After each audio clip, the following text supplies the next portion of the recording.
July. July. So one of our newer faculty members that we're very privileged to have with us, Dr. Coco, got his medical degree, internship, residency, and fellowship at Emory. His first job was at Emory, where he coordinated the Living Donor program. Then he went to the University of Mississippi, where he's assistant or vice division director, also ran their fellowship program, and was also director of their transplant program. We were able to attract him here, where he heads up our renal transplantation program. So today he's going to speak to us about renal transplantation, and so without further ado, Dr. Ken Coco. Thank you. Thanks, Lou. All right, well, thank you to my transplant peeps who've filled the room, because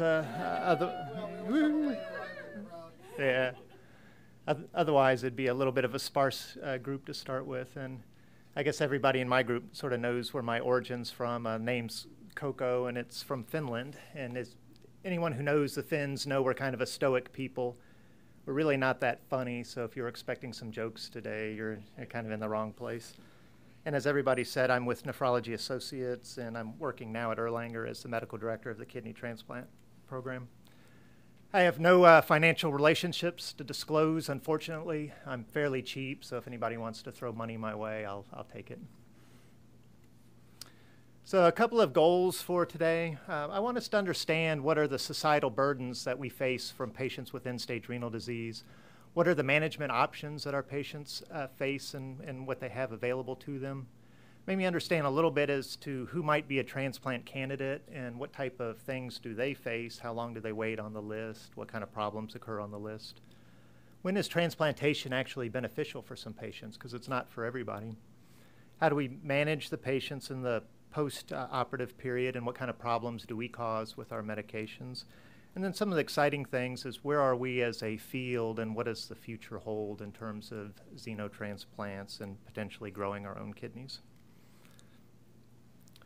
So just an overall statement of problem. Most of y'all are aware that the end-stage renal disease population has a carve-out from Medicare, so they automatically qualify for funding if they've paid into the system. Over 500,000 people have end-stage renal disease. About 500,000 of those are on dialysis, and about 200,000 people are kidney transplant recipients. Not be aware of is there's a couple of different options for patients who are on hemodialysis. We're most familiar with the in-center form of dialysis, where patients go 3 times a week to a unit. They get hooked up to a machine for 4 to 5 hours at a time.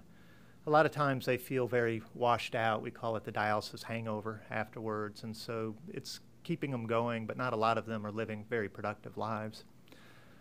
Some of our other patients can do nocturnal dialysis, where they can go and they spend up to 8 or 9 hours on the machine while they sleep through the night. So where are we as a transplant program? I'm still amazed that when I walk around the hospital and I tell folks that I do transplant for a living, they say, "Oh, do we do that here?" And yes, we do that here. We're a very small program. We're kind of a small but mighty program. We certainly want to get a lot larger, and that's one of the reasons why they tried to bring me onto the service over here.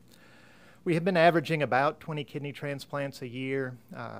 Since I got here in July, we've done 28, so we're already trying to grow the program a little bit. But to just put it in perspective, the institutions that I came from, Emory is one of, we gotta do the wave. So why do we even think about transplanting patients? We've got dialysis. It's, sounds like it keeps them alive. So why transplant? It seems a little weird where you take a piece of somebody else and put it into a person. Well, we do it for a couple of reasons. One is we want people to live longer, and the second is we want them to have an increased quality style change for these patients. I mean, if you could imagine having to take 5 or 6 hours of your life every day and going and sitting on a machine and then feeling crappy afterwards, it's just not fun. And patients who get a kidney transplant, they describe to us they have a better sense of well-being. A God-made kidney cleans your blood so much better than a man-made kidney. A dialysis machine only provides about 10 mils per minute on average of clearance, compared to kidneys doing about 6. So you have to have an estimated glomerular filtration rate of 20 mils per minute or less, or you already have to be on dialysis. And I always hate these eGFR calculations, because you'll have a patient who's anuric and on dialysis, and somebody will look at their creatinine and they'll say, Well, they don't need to be listed for transplant because their GFR is 30.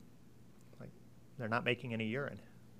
But they said the machine right here says their GFR is 30. No, no, no. It's, you know, the eGFR calculations only work in people who are unsteady state, who have renal function, and so dialysis by definition is no kidney function. Our goal is, when we're looking at patients, is to try and identify those that might survive for greater than 5 years after transplant. And that's surviving 5 years with undergoing major vascular surgery, but it's also undergoing life for 5 years with immunosuppression. And I think people underestimate how hard our medications are on people. So sometimes folks wonder why I turn patients down for transplant evaluation. And it has to do with just looking at how frail they are and saying, well, maybe you're going to get through the surgery, but you're not going to get through 5 years of life on immunosuppressive drugs. Every center has different exclusion criteria that they use to try and decide who might be a candidate. Some of the common exclusion criteria that go across different fields would be things like non-compliant behavior. We want to make sure that our patients take our medications. Folks who are disorganized enough that they just can't get their stuff together and manage their post-transplant care, just can't manage their post-transplant care. Folks who have such morbid obesity that they're going to be at high risk of wound dehiscence. When we do a kidney transplant, we put it down in the right iliac fossa every year, who are remaining on dialysis. Now, obviously, we're not going to lose our young, healthy patients on dialysis, so there's going to be a spectrum of which patients do poorly. But if you're in your 60s and you have diabetes, your life expectancy on a dialysis machine might only be 4 or 5 years. If you're a young person with IgA or lost your kidney from trauma, your life expectancy on dialysis might be 30 years. But if you look at patients who get kidney transplants, the ones that are healthy enough, all the groups that we select for it are going to live a little bit longer with a kidney transplant. The young folks are going to gain an extra 6 or 7 years. And so if they were going to live 20 years, maybe they'll live 26 or 27 years. Our older patients don't get as much benefit, and they may only live an extra year or 2. But that's, in effect, kind of doubling their life expectancy. So if you tell them that your life expectancy is only 4 or 5 years on dialysis, and we're going to add another 3 years to it, that's pretty significant for some folks. So our country kind of debates, given the shortage of organ. That term was found to be offensive to some of the donor families, so we've tried to go away from that term and just use the term deceased donor. About 19,000 transplants a year come from donors who've left their organs behind. Unfortunately, we're putting about 25 to 30,000 people on the list every year. And so even though we're transplanting people around the rate of about 20,000 per year, the list keeps growing as more and more people are waiting for organs. Most of our organs come to us from folks where they have no neurologic function and have been declared brain dead, but they have cardiopulmonary function at the time of harvest. There is the option of also getting some organs from patients who are donors after cardiac death. And who are these people? Well, these are folks who have been deemed to have no chance at a meaningful recovery, and the loved ones in the family have said, we don't want them to live as a vegetable on a machine, and we're going to go ahead and withdraw life support. Once those patients have been identified in an intensive care unit setting, then the organ procurement organization can be notified, and discussions can then happen about, well, if we're going to withdraw the patient from life support, have you ever thought about organ donation? And then if the families are agreeable to those patients being organ donors, at that point we can't harvest them because they're still alive. So the primary team is still managing the patient. The organ transplant harvesting group has nothing to do with the care at this point. A decision is made to withdraw care. The patient is taken to a controlled environment, whether it's the ICU or into an operating room. Life support is withdrawn, and then the patient is monitored. And if they have cessation of cardiovascular function for more than 15 to 20 minutes and are declared dead by the primary team, then the transplant team can come in and harvest the organs. And we try and do this in a very careful manner to separate any appearance that the transplant team is influencing the death of this patient in order to harvest the organs. And we don't get a large number of offers in that area, but maybe, I don't know, Rachel, what is it, 3 or 4% of transplants these days are donors after cardiac death. So we get some. They work pretty well. There's a little bit of a difference between organs that suffer warm ischemia versus cold ischemia. So when we take donors with brain death, we can pack the body with ice, cool the organs down very rapidly, harvest them, and then flush them with preservation solution that's cold. And they can stay on ice for up to 24 hours without any real adverse consequences. The donors after cardiac death, 15 minutes of warm ischemia with no blood flow can do some acute damage to these kidneys. They come to us with acute tubular necrosis and a higher rate of having slow allograft function immediately postoperatively. But these kidneys tend to function very well, and they have great outcomes at 1 year. Living donation has been one way that the country has tried to make up the shortage of organs. So if you have friends, family, just people who hear about you who want to be a kidney donor, they can, and we'll talk a little bit about who qualifies as a living donor. And about close to 6,000 transplants a year occur from folks who want to give kidneys to people. So how are these organs distributed? You know, there's this sort of misconception out there that there's one list for kidney transplants, and people talk about their position on the list. Well, that's not exactly true. So when people get qualified to be a kidney transplant recipient, they are listed in the computer system with UNOS. And what happens is the government runs the distribution of organs, and they create a match run list for every organ offer that occurs. And patients' position on that match run list is determined by a certain number of points they get for a whole variety of criteria. It may be the number of years they've been on dialysis. It may be how hard they are to find a transplant for because they're immunologically sensitized to human tissue. It may be due to the degree of HLA matching for that particular organ. So you might have a match run list for one potential donor, and somebody may be high on that list, and then you may have another organ that comes up with a match run, and that same patient might be a lot lower on that list depending on the degrees of matching. And then the organs offered to the center for the patient, and it's kind of a complicated distribution, but basically who has the highest number of points and fit in the organ distribution category. There's no way to game the system. The data is very objective. You can't buy your way up or down the list. And there's really no designation for medical necessity. So folks who've dealt with people with liver failure or heart failure or lung failure are used to different criteria for need for an organ based on how sick that patient is, and that doesn't occur in the kidney transplant world if you can live on dialysis.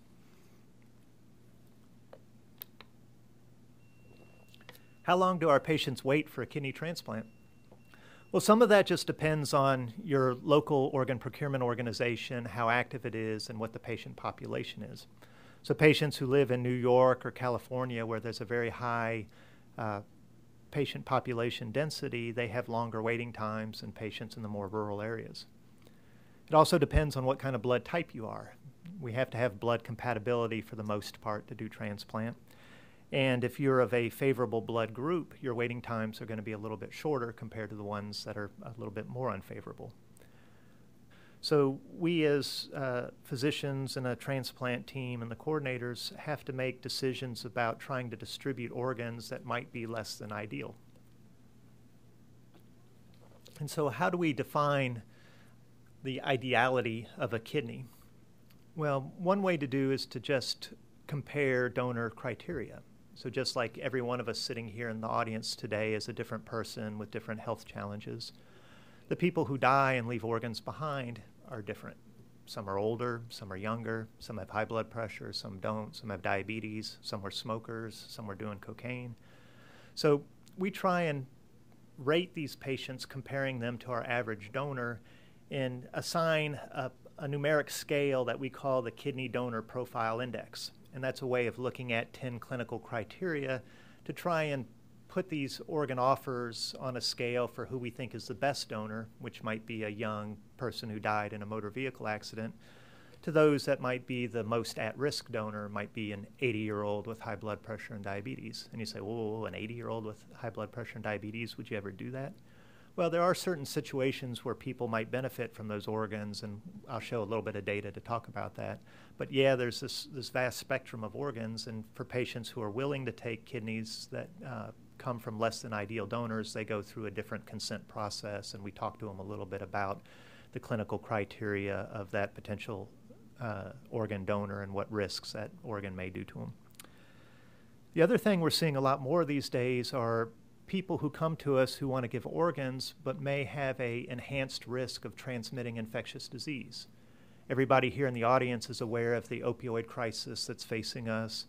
There's a lot of at-risk behavior that's going on. There's male-on-male sex. There's sex in exchange for drugs or money. People are shooting drugs into their veins and sharing needles. There's poverty and people living on the streets and environments that are not very healthy. So when we identify patients who have some of these risk factors, we do enhanced testing on them to try and exclude potentially transmissible diseases. So if you have a normal, healthy, church-goings, been married for 20 years, doesn't fool around with anybody type of donor, we might screen you for HIV by just running an antibody screen. But if you're somebody who's been engaging in sex for exchange for drugs or money, those antibody screens have a window period where we might not detect a concurrent infection and might put somebody at risk.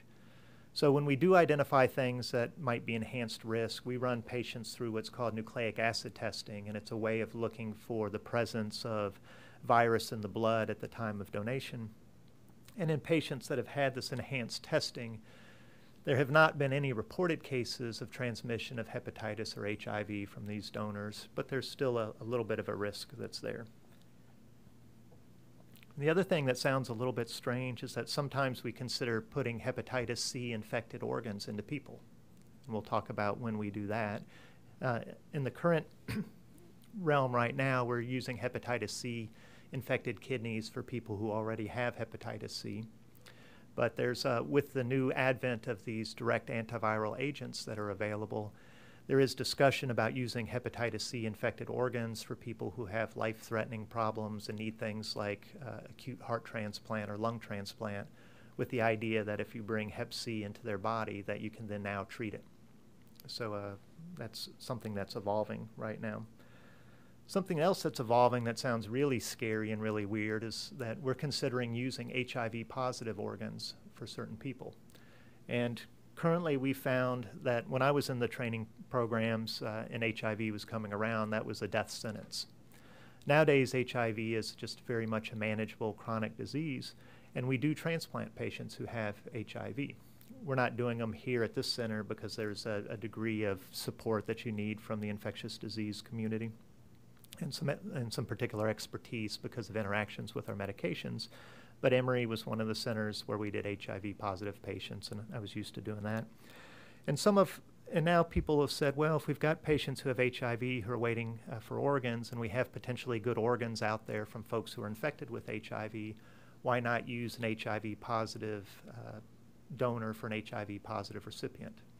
And there's been small clinical, and so that was done originally in South Africa to try and meet the shortage, and done with some success in a small group of patients. And now the United States is looking at that, and there's a variety of centers that are doing that under experimental conditions. So should we use these less than ideal kidneys?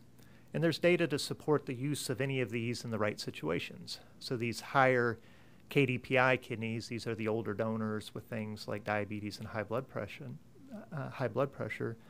Well, these kidneys can provide a survival benefit to people if you choose the recipients correctly. So if somebody's got a high risk of dying on the wait list because they've got comorbid conditions that put them at risk, whether it's age or diabetes or high blood pressure, and if they may be waiting a long time, it may be in their benefit to take a kidney that they could get faster from an older donor. Well, about 20% of our organ offers right now fall in that category. There's very clear data that patients benefit from using these kidneys with this enhanced testing. There's been very little risk of transmission of disease that's ever been identified, and there's clear benefit of improving your risk of mortality at the 6-month point. And the HIV, as I mentioned, is currently experimental. So just a little tiny bit of data to say which groups might benefit from the use of the older donors who have diabetes and high blood pressure.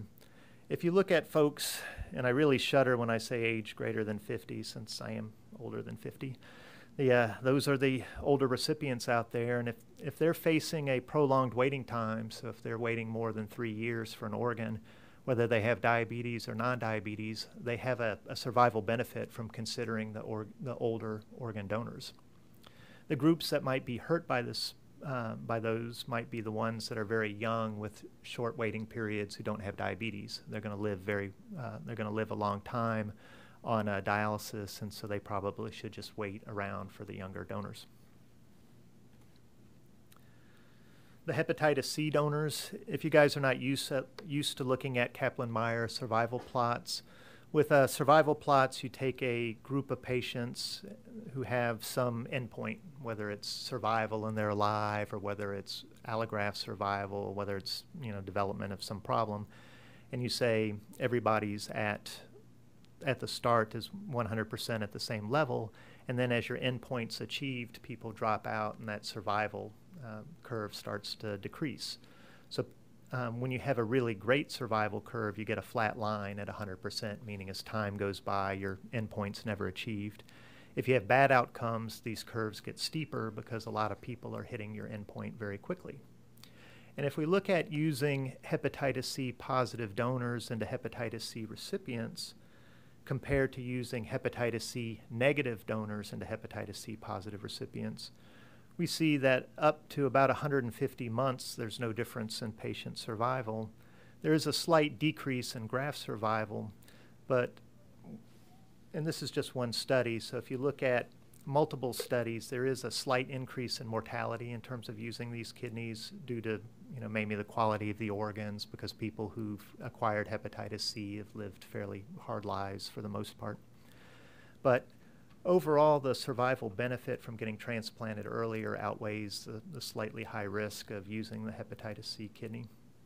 And we know that these kidneys are discarded at a high rate, so we could probably get about another 250 transplants a year done in this country if we were using these organs. It's not huge numbers, but it could help.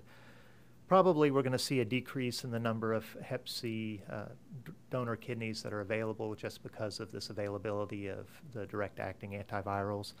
And we're already starting to see on our recipient list that the number of patients listed with hepatitis C is starting to drop off because there's a very aggressive campaign to treat patients on dialysis with these agents.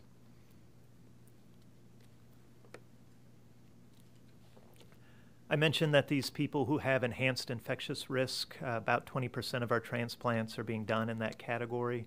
We haven't had any known transmissions of HIV from donors.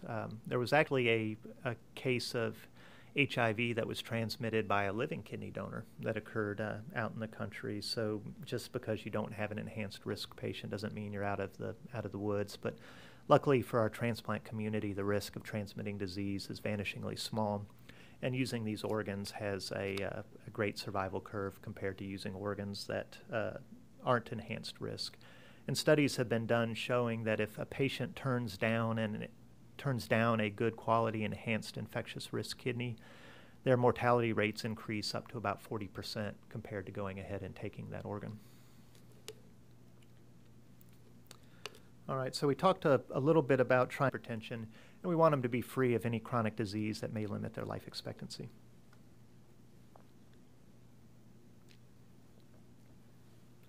Is living donation free of risk?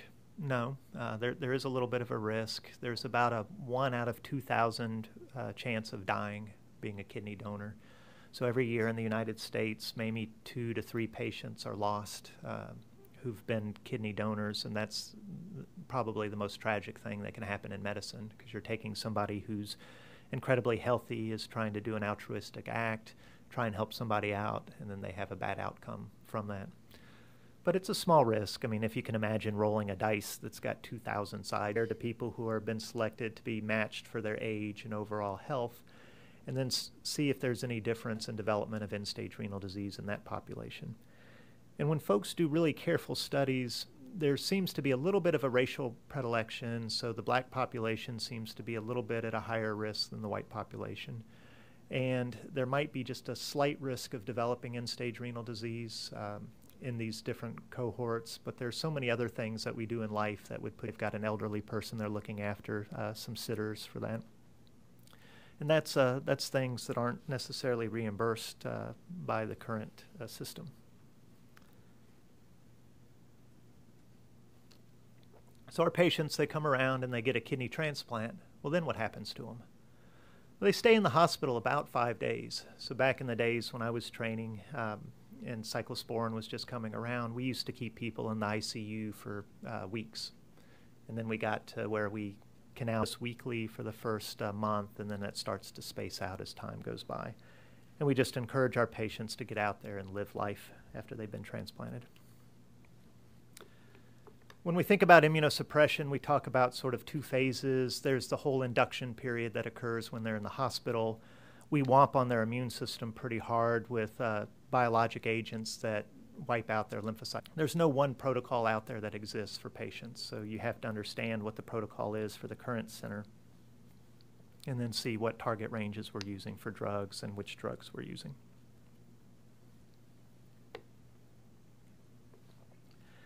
It seems obvious and something I don't really have to say, but if you're immunosuppressed, you're at risk of infection. That kind of goes without saying. Prednisone, for those of you who've prescribed it, you're aware of all the complications we get. We get weight gain, we get skin fragility.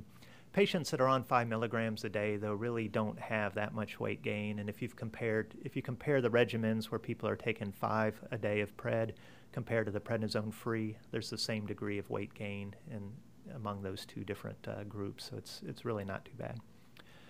The calcineurin inhibitors are both nephrotoxic inherently, so it's a double-edged sword.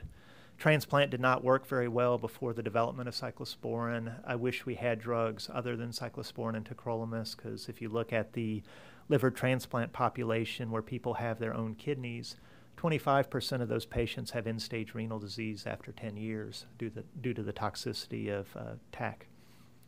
Some of our other medications that we can use have specific side effects, and that's why you have somebody like me who specializes in this, is looking at these patient populations, understanding what side effects they're experiencing, and trying to adjust the medications around those. And part of the reason why this is complicated is due to the medicine interactions. So both our drugs in the calcineurin inhibitor category and the mTOR inhibitor category are metabolized by the same cytochrome P450 3A4 isoform that's out there. And there's many drugs that we have that are modulators of the system. For those of you who are on the infectious disease side, things like the azoles, the mycins, the protease inhibitors, they're very powerful inhibitors of this metabolic pathway, and that could raise the levels of our immunosuppressive drugs and cause problems. Other drugs can activate the P450 system and lower them. So anybody who treats seizure patients in here, if you put our transplant patients on Dilantin, if we don't adjust the medications for that, we could lower them and cause rejection. And for some patients that are on azathioprine, they may be sensitive to drugs like the xanthine oxidase inhibitors for treating gout.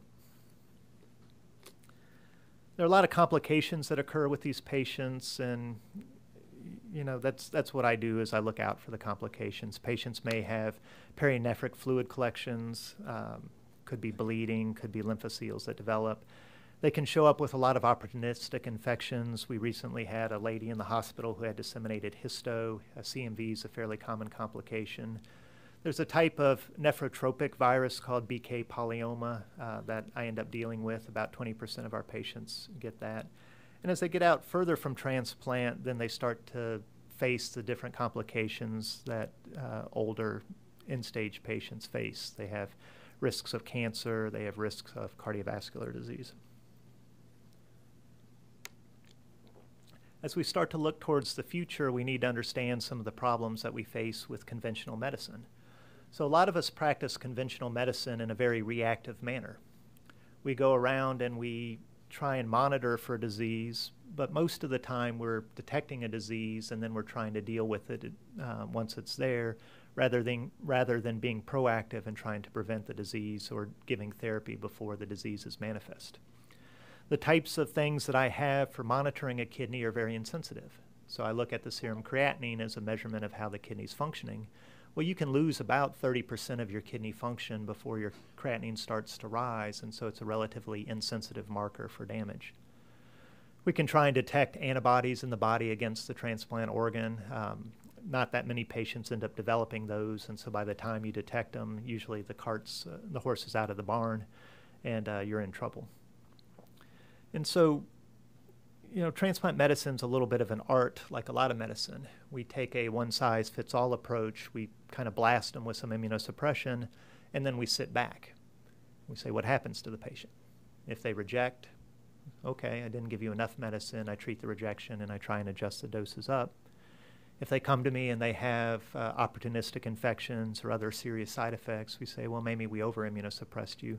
And we really do not have an assay that we could do to say, what is this particular drug regimen doing to a person's particular immune system in reaction to donor tissue?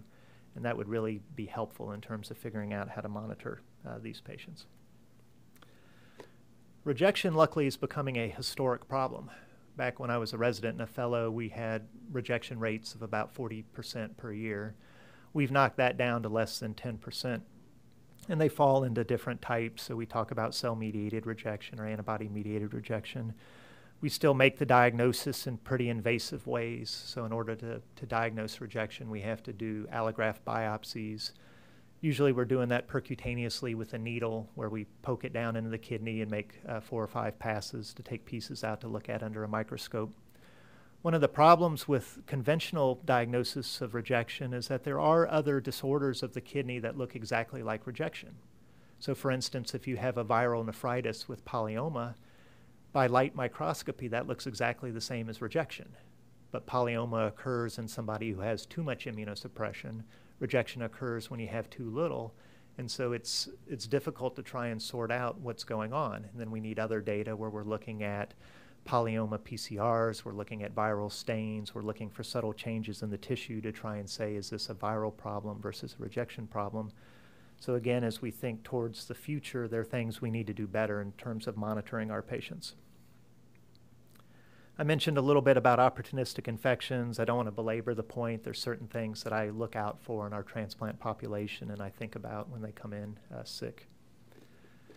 We do take some preventative strategies for infections. So one thing that does occur on a relatively frequent basis is that we have some patients who've never been exposed to cytomegalovirus. About 80% of us sitting in the audience have had it, and we have antibodies against it. But some patients never acquired it when they were young, and then when we get organ offers, most of our organs have CMV, so it's fairly common for us to put an organ into somebody that's bringing a latent viral infection into that patient. And we try and prevent that from happening by giving medications like valganciclovir. Pneumocystis has almost gone by the historic wayside because we have really good prophylactic strategies. We've learned from the HIV population how to prevent that. I haven't seen a case of pneumocystis, knock on wood, in the transplant population in the last 10 years or so. We try to encourage vaccination in our patients pre-transplant. One thing to remember is that not every vaccine is safe in a transplanted patient. So the recombinant killed DNA vaccines are safe. The live attenuated vaccines are not. And vaccination has a variable response under the coverage of immunosuppression.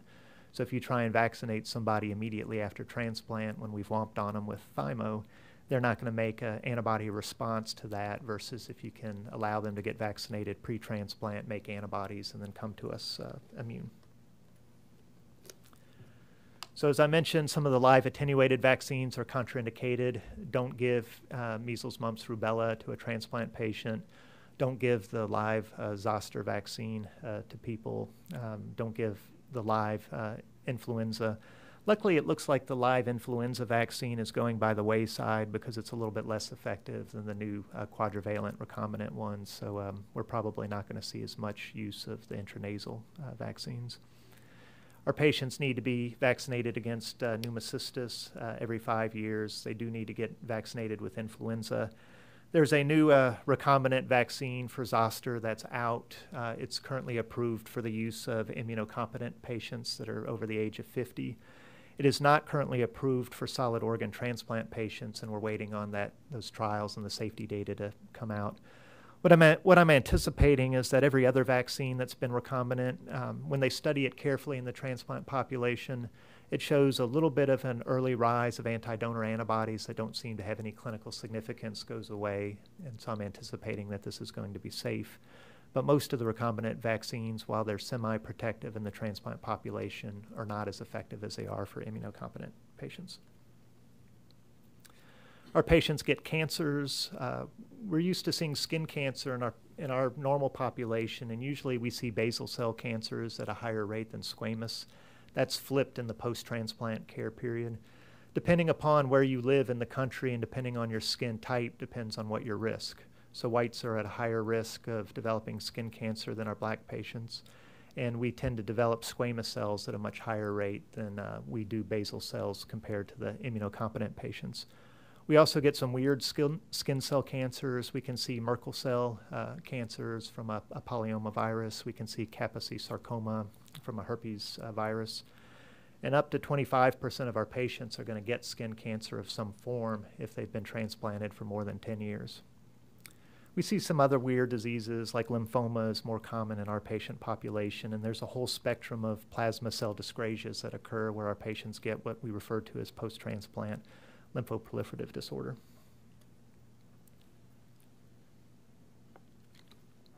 So real briefly, what does the future hold for us? One of the things we're trying to do is encourage living donation. So the National Organ Transplant Act made it illegal in this country to receive financial gain for organ donation, and people took that to the degree that's saying that you can't get paid anything for being an organ donor. And there are financial burdens that exist that deter people from being donors. The medical costs are paid for by the recipients and a kidney donor. One of the other things we're trying to do is we're trying to figure out ways to maximize the use of potential kidney donors. So what happens if my wife wants to give to me, but she's an incompatible blood type? Is that a living donor that's then lost to the community? Well, let's say my wife wants to give to me, but she can't, and one of y'all's spouses wants to give to you, and they can't, but your spouse works for me and my spouse works for you. Well, you can get listed in a computer system that would then match us up, and then we could undergo a swap, where we would all go to the operating room at the same time, the kidneys would be harvested, and then they would be exchanged. And that's called a paired exchange. Some of the things that are exciting about that is if you have an altruistic donor who just wants to give a kidney to somebody and doesn't care who it is, you can set up donor chains where in the agreement of my getting a kidney from an altruistic donor, my wife says, okay, well, I'll then give my kidney to somebody else. And that creates a cascade where one donor can have multiple transplants that then happen. And we've had one altruistic donor turn into a chain that's gone on as many as 20 transplants. And there are centers around the country that are doing these paired exchange programs. Currently, we're not one of those because of complicated billing issues, but that's something that you hear about out there in the news. One of the things about our country is that we do pride autonomy in the United States, and that goes even past death. There are some countries that once you die, they say you have no longer say over your body, and they treat dead patients as potential organs donors no matter what that patient wanted, and that's called organ salvaging. And there are some countries that take this organ salvaging and they go to what's called presumed consent, and then you have to have an opt-out approach. So if you die, unless they can find any evidence where you said you do not want to be a donor, they go ahead and take your organs. In the United States, we're an opt-in system, so once you die, you have to have given consent. Either you have to have done that while you're alive in a registry process, or your family has to agree. In the United States, in the opt-in system, we achieve about 25 donors per million people. Some countries that use the opt-out system can get their donation rate up to 35 donors per million. Some of the countries that have switched to the opt-out do have a large increase in the number of donations, but this has not been popular in the United States and is probably not going to occur. So what has happened in the United States is that they have passed a federal law saying that if we identify potential donors, that has to be reported to the Organ Procurement Organization. And this is where y'all in the audience are a lot of times on the front line of organ donation, is that the ICU staff are often the people who recognize who the potential donors are. Once they report that to the Organ Procurement Organization, the OPOs can bring trained coordinators in who understand how to educate families about the benefits of organ donation and what some of the consequences may be. And that's increased the risk of donation. And if people are interested in being kidney donors, make sure you designate that on your driver's license, or if you want to go to a national registry, you can go to www.donate.life.net and put your wishes into a computer system.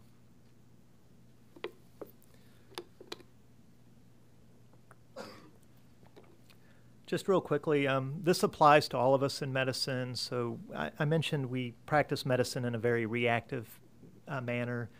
Precision medicine would be trying to make us more proactive. So if you had a group of people who, a population where some folks were at risk of developing disease, it would be nice if we had a good biomarker that was non-invasive, where we could try and decide which patients were at risk for disease and which are not.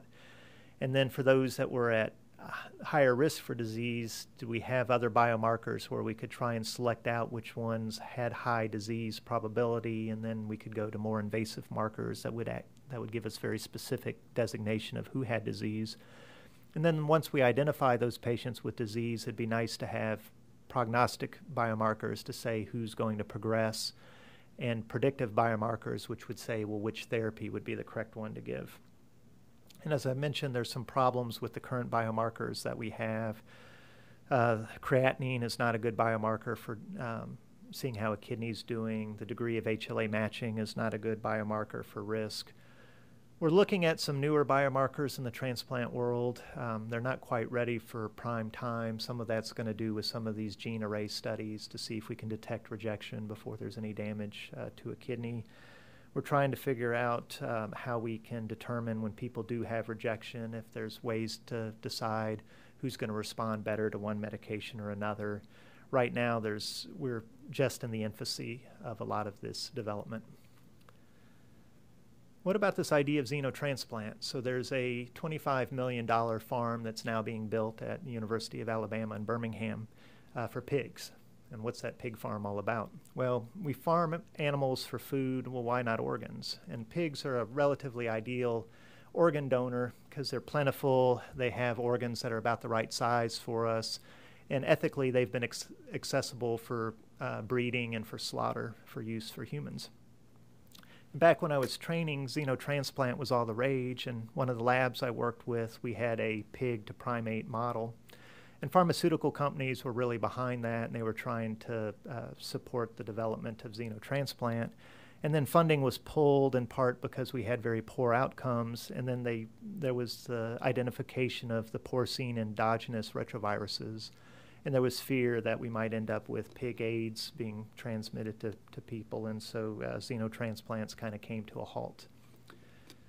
There's been new technology that's been developed identifying a pathway that was found in bacteria to engineer genomic knockouts. And now we've been able to take pigs and we've been able to knock out a lot of the antigens that exist that humans have natural reactivity to. So before, when a pig allograft would only survive a couple of days in a primate, now we can take these triple knockout pigs and we can make kidneys that survive more than 7 months in these organs. People are also looking at trying to knock out the genomic presence of these pig endogenous retroviruses to try and reduce the chances of transmission of disease from pigs. But we've also begun to understand that the transmission risk appears to be very, very small. And if it does exist, some of our antiretrovirals that we use for AIDS will work against the PERV virus. And so this may end up being something that makes it to clinical fruition. And they're planning on us getting to human trials hopefully as early as 2020. The National Institutes of Health has got a big consortium trying to understand roles around tissue engineering. You've probably heard a lot about the promise of stem cells. Well, the goals is to try and coordinate research in these areas to identify when and where stem cell therapy may be appropriate. So one would be is just the idea of growing your own organ, and that would be taking a pluripotent stem cell and then figuring out how to put the right chemical milieu on that and make a new kidney for yourself and then plug that new kidney in. We've been able to generate primitive frog kidneys in the lab. It's just nothing more than a nephron tubule that does transport a little bit of sodium, but we're far from being able to get a kidney. But in order for this to happen, we have to understand what cell lines exist in the kidney and how they're organized to each other, because we've got endothelial cells, we've got glomerular cells, we've got mesangial cells, and they're all highly integrated in order to make a nephron work. We have to figure out how to grow these things and propagate them. We need to figure out how we can get them to develop on complex scaffolding. And so we've actually been able to grow a human ear in a nude mouse. So what they did was they took a biodegradable scaffold and planted it under the skin of a nude mouse that doesn't have an immune system, and then put bovine collagen cells in there that were in the stem cell form, and they were able to then propagate and grow along the scaffolding and actually formed a collagen ear that was a cow ear inside of a mouse. And so we're looking at how to develop scaffolding for kidneys, and that may be 3D printing, it may be silk structures that they develop, it may be taking donor tissue and decellularizing it and then implanting it with new stem cells to try and make it happen. And that's obviously not quite ready for prime time. And the last thing I want to talk about is this idea of an implantable artificial kidney. So the idea is if we can't generate a true kidney, maybe we can generate a filtering mechanism where we pass blood by tissue-engineered human cells. And we're looking at these small devices where they've laid out human proximal tubular cells on there and let blood pass through, and then those cells will clean the body. There's a lot of hurdles that need to come over. One would be is making sure that those transfected cells that are in there don't get into the human and cause disease. The other is, if you think about what a kidney does, is we have to filter about 180 liters of plasma every day in order to concentrate the poisons to get out in our urine to clean our blood. And that means we have to reabsorb 180 liters of urine a day. And so again, these bioimplantable kidneys are going to have the same problem that engineering a kidney does. Is we're going to have to figure out how to put the different cell lines in there so not only do they filter the blood, but then they reabsorb fluids. Otherwise, you have somebody who has to sit here and drink 180 bottles of water in a day to keep up their volume status, and that's not going to work very well. But large animal studies have been undergoing, and at least they show they've been able to develop a device where you can culture cells and have it live in an animal with blood flow going through it with the arterial pressures and not clot for up to a month. So stay tuned. A lot of patients are excited about it, and they want to know if it's ready for prime time. It's going to be a while before it's ready, but our colleagues at Vanderbilt are doing that. So I've hit the time frame, so that's everything. Thank you all very much.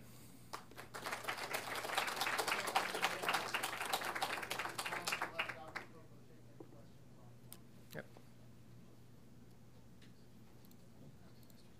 Mm-hmm. So sometimes, so if I have a kidney donor and they're young and they've got a terminal fracture at 0.8, we don't operate biopsy.